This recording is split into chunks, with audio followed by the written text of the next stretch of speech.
Hello, and welcome back to Strip to the Soul, the podcast where we talk about all things inner work, self-love, and everything it means to be a woman and a human in today's world.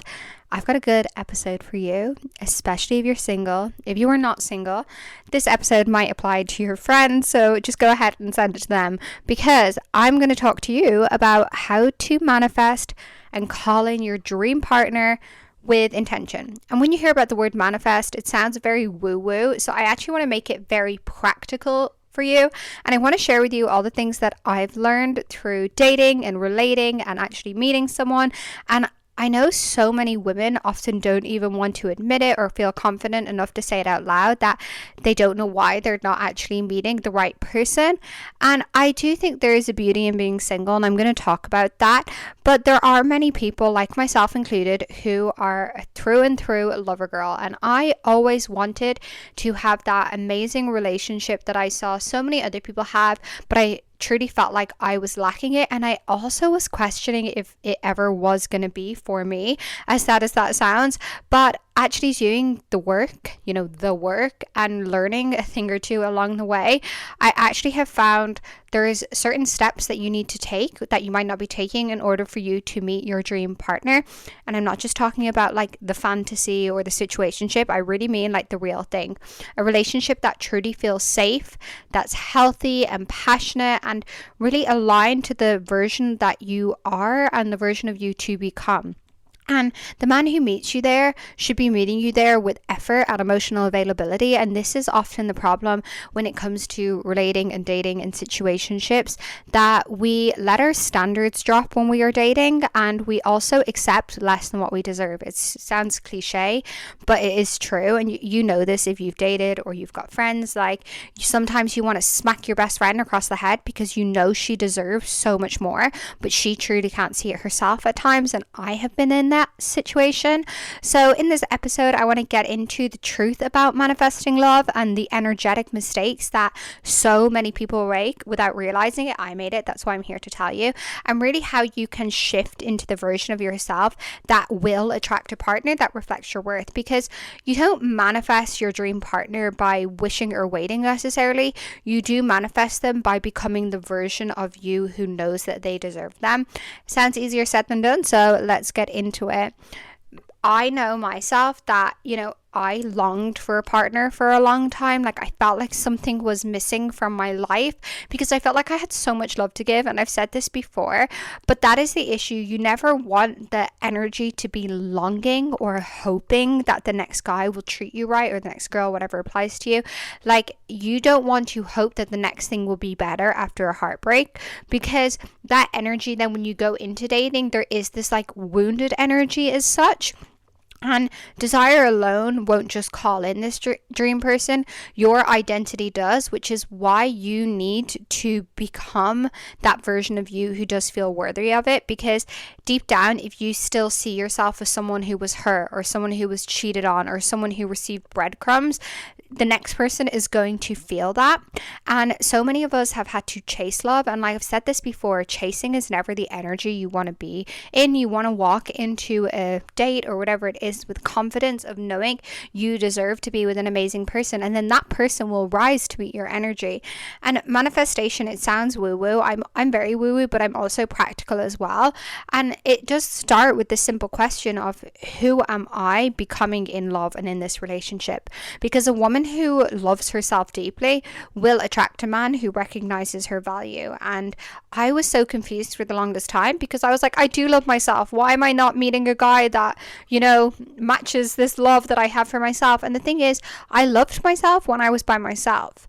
But then when I was dating someone else, I put their needs above my own, and I actually wasn't loving myself truly, because I would have walked away from breadcrumbs. I would have walked away from a man who doesn't recognize my value as a woman. And I would have walked away from a man whose standards were far lower than what I knew I deserved. Surely the standard was that he was offering was the bare minimum, let's be real. But we've all been there, and I could shout from the rooftops that I loved myself, but how could I say I loved myself if I wasn't choosing myself in these situations? So you cannot call in a secure man from an insecure energy. And you might logically be secure, you might have read attached, you might have read the books, and you might think that you are secure and that you've gotten over your anxious attachment, but your energy will speak for itself. So the first step is to let go of that identity that was shaped and shattered by heartbreak, the rejection or the settling, whatever it is, it's in the past, and you have to let go of that story, that relationship. It's like, it's not relevant anymore because that is not the version of you that you are. You are becoming someone new, and you are no longer accepting anything less than what it is that you truly desire. So when we talk about the blocks that push love away without you noticing, you might not even realize it, that at times you shut down because of heartbreak in the past. You might actually abandon your needs, or you might actually betray your body when it comes to relating and dating. And your mind might even say that it wants love, but your nervous system might actually still be protecting you from it. And this comes from, these past relationships where we have been heartbroken. And this shows up often as when we attract in these emotionally unavailable partners in life. And it's not always the case, right? It's not always that we attract these unavailable men and men are the problem. Often we actually shut down when a healthy love does show up, but we are choosing a pattern ultimately. So we're either choosing the pattern of shutting down from a healthy love, or we're choosing the pattern of an emotionally unavailable person, right? And to call in your dream person, you need to start from the inside and open your heart, the door up from the inside. Like, do you trust love enough to receive it? And do you trust yourself enough that even if it doesn't work out, that you're going to be okay? And that comes down to feeling safe in your own body. And it comes down to ultimately choosing yourself at the end of it, right? That even if it's not your person, even if you get betrayed or your heart gets broken, you can still pick yourself back up and choose yourself again. And when it comes to relating, you are also choosing a person with their flaws, with their imperfections, with their, things that they also have to work on, because healing isn't about being perfect. It's truly a part of this like growth and evolution of life. And when you choose a partner, you are ultimately choosing a mirror, someone who's also going to show you where you still have work to do, where you are a little bit insecure or jealous. Like, I'm not saying that you have to be this perfect version of yourself when you start dating and relating again, but you have to have the awareness, and you have to have, worked through those things within yourself and gotten to the root cause of maybe where your abandonment wound comes from, or where your avoidant wound comes from. And I hate to label things because it's not as easy as that when it comes to being human, but it does come down to who you are and who you are within yourself, right? Like, how much you love, how much you want to love someone, how loyal you are, how much you care about people. Like, all of these things comes from a deep knowing within yourself. And when you know you have so much love to give, when you know you are a loyal person, when you know that you would give anyone anything from a place of love, you can then say to yourself, why am I going to accept less? Right? Why? Because you're regulating your heart. And when you regulate your heart, you will stop attracting chaos. And chaos is also just confusion. When someone's not sure of if they want a relationship, where you're not sure where they are, when you're not sure if they're telling the truth or if they're lying, like, all of this, it's not regulating to your nervous system or your heart. And so you don't allow in these things into your life that dysregulate you, because you have created this stability within yourself. And that stability within yourself is an inside job first. You have to release the old stories and stop repeating them first, right? It's not just someone else, not creating peace in your life. You have to have that peace within yourself first. Peace from those past relationships, peace from the past heartbreak. And so that when you enter a new, phase of your life, when you are dating someone or meeting new people, if you're trying to meet someone, right? Your energy is at peace, and they can feel that too. And then that softness creates space for a man or a woman who will treat you with care instead of that confusion. And manifestation first starts with getting honest with yourself. It's not vague. I've spoken about creating a list in the past, right? And it's not a checklist. It's not that. But it really is a visualization or a knowing of what that could feel like for you.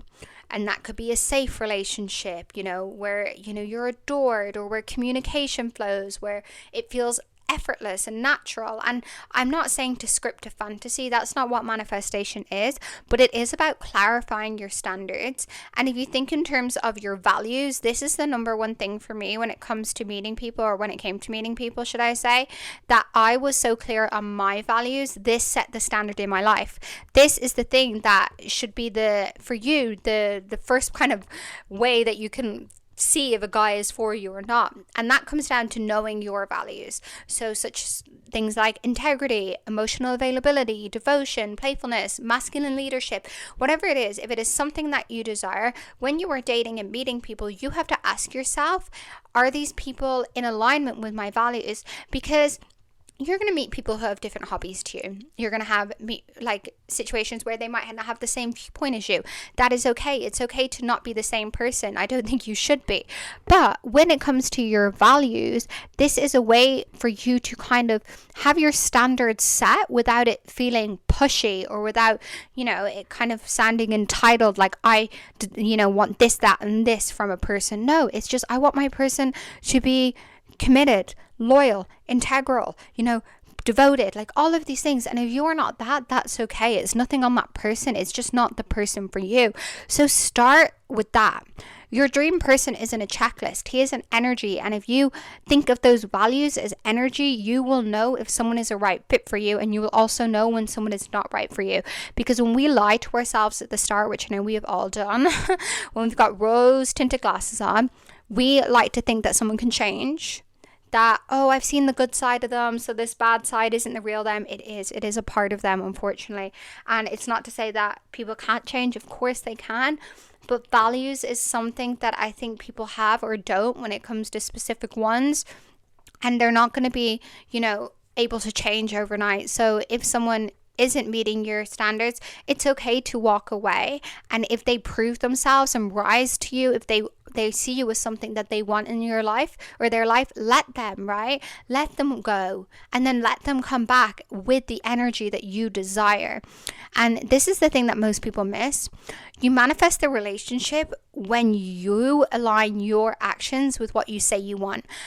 How many of us know a friend or us, whatever it is, who say they want a relationship and then they accept one night stands? Okay, they say they want a man that spoils them, but then they accept breadcrumbs. They want a man that can communicate, but then their man doesn't text them back and they're okay with it. They're not, right? This is their actions not aligning with what they say they want. And we've all been there. I said I wanted a boyfriend. Why was I with someone who wanted a situationship? You know what I mean? I was out of alignment. It wasn't them. They were being true to them. I was not being true to me. So it comes down to taking radical responsibility for yourself. And if you want a man who values you, you need to stop accepting half effort. And if you want someone that's emotionally mature, stop falling for emotional projects. And I know we've been there. It's so easy to get swept up in it, really. But that's why you always have to come back to that list or those values and asking yourself, like, is this person that person, right? It's not just potential, right? It's sometimes you have to judge what someone is showing you. And then also, you have to believe within yourself that you are worthy of it. Because there's no point in saying that you want a man that treats you like a princess, but you don't treat yourself like a princess. And you also don't feel that that's possible for you. You have to wholeheartedly believe it. This is to apply not just relationships, in any form of manifestation. You have to believe that it's yours. You have to be delusional enough to think that it's possible for you. If you want to be the princess of Dubai, you have to believe that you can be the princess of Dubai, right? If you want to be someone who travels the world and goes on crazy adventures, you have to be able to visualize and believe that for yourself. And if you don't, then I truly believe you are the one blocking your own manifestation. I know those were a bit crazy examples, but they're the first things that came to the top of my head. I was just in Dubai. But you know what I'm saying? Like, you have to know that it's true for you. Like, and you also have to fully believe it. Like, if you want to be a stay-at-home mom, you have to be vocal about those things, right? You can't hide those parts of you. You have to know that it's possible for you. And then the right man or person will align to your energy and also want those things for you. And vice versa, you support your partner with their dreams or their aspirations or goals in life. Because your standards, like I said, are the door, your values. Your boundaries are the protection where you say no to things that aren't right for you and yes to the things that are. And your clarity is the magnet that will attract the partner that you desire. And that's the part that truly shifts everything. To attract the person, you become that version of yourself who is already in the relationship. And this comes down to how you speak about your love, right? How you speak about men. Like, you can't say all men are bad. That's not true. How are you ever going to meet a good guy? Like, how do you treat yourself? Because you have to set the standard for how you treat yourself. If you want someone else to treat you well, you can't just expect them to come in and be the prince in, knight in shining armor and just, give you princess treatment when you don't even take care of yourself. And you have to go through your day already loving your life, not anxious, not waiting, loving your life and connected to it through friendships, through passions, through routines, like joy, because your fulfillment can't depend on a partner, because they will feel that. They will feel that they are like needed for your happiness, and that is a lot of pressure to put on someone. And they always say it comes along when you least expect it. What I truly believe that means is when you are focused on yourself and loving your life and not seeking or chasing someone else, that's when they come in. And it's not to say that you block off people from coming in. Like, I love my life, I don't want to be with anyone. You still have to put yourself in those spaces and places where you can meet someone. But that happens through doing the things that you love. If you love to play paddle, maybe you meet someone who also loves paddle because you're going to play paddle, right? Maybe you're going to your favorite coffee shops or the gym or whatever it is. Like, these hobbies and routines might be the place that you meet your partner. And if you are like me, who has met someone on an app, for example, you have to be willing enough to be honest with yourself and say, I want a relationship. I'm going to be really clear about what I want online and say that. And then I'm going to put myself out there. And that comes down to first doing the work on yourself. I know I sound like a broken record, but it truly is the root cause of manifesting the partner of your dreams. And that starts with yourself, investing in yourself, right? Learning how to receive and give to yourself from an embodied energy. And I truly believe that God, universe, whatever it is, will recognize that. And then those doors get opened. And that's how you meet someone. And it sounds woo-woo. And manifestation is obviously spiritual, but it is truly a practice. And when I say that, I am very woo-woo, right? I'm very spiritual, but I'm also very practical as well. And that's what I wanted to give to you, like the practicalities of also manifesting someone, because your man ain't going to break into your apartment. Well, hopefully not, like in the middle of the night and you don't know each other. It sounds romantic-ish, but ultimately, he exists in the physical world where you do as well, which means, like I said, you do have to take those steps to support the energy that you want to embody. So going to those environments, saying yes to the plans, going to the events, whatever it is, inspired action is about alignment. You are aligning yourself to the version of you who does those things, because that person, that partner, is also a person who does those things. And I also feel like in some mystical and magical way, it tells the universe or God or whatever that like you're ready. And you create the opportunities for love to reach you. If I didn't sign up to that dating app, if I didn't date with intention, I would have never met my partner. Okay. And it's not something you have to rush. I was single for 6 years, like without a proper boyfriend, but I was in a few situationships along the way, and I've learned a thing or two through it. And it is something that you have to trust, like trusting the timing, as uncomfortable and difficult it can feel. Like if you are in that season, trust me, I was in it, and you're not being punished with that singleness. I've said this before, you are being prepared. You're becoming the version of you that you know you can be, the best version of you. And every lesson and every heartbreak and every moment, I guess, of solitude where maybe you're lying in bed and feeling lonely or whatever it is, I felt all those feels. That's building you to the version of you who can sustain and hold the kind of love that you are asking for, because you are probably like me and you want a big kind of love. You want a whole lot of love, and I did as well, and that's okay. And sometimes that just takes a little bit longer, and you should never settle. So trust that your dream man, and your dream man is different from someone else's, and that's okay. So own that. He's not arriving late. he will arrive when you are aligned to the version of you that you say you are, available and able to receive him without abandoning yourself, because you can't mold and change yourself for a guy. You have to be so sure of who you are. You have to know yourself. And when you know yourself and do that work, then you get the divine timing and meet your partner. And I truly, truly believe that. So I hope this podcast episode has helped you today. Thank you so much for listening. Please rate the show if you haven't already, and subscribe on whatever platform you're listening on. And if this resonated with you or you feel called to share it to a friend, I would love that. And remember, you do not manifest by luck. You manifest by knowing your worth and taking practical, aligned action. So I hope you enjoyed it, and I will speak to you in the next episode. Mwah!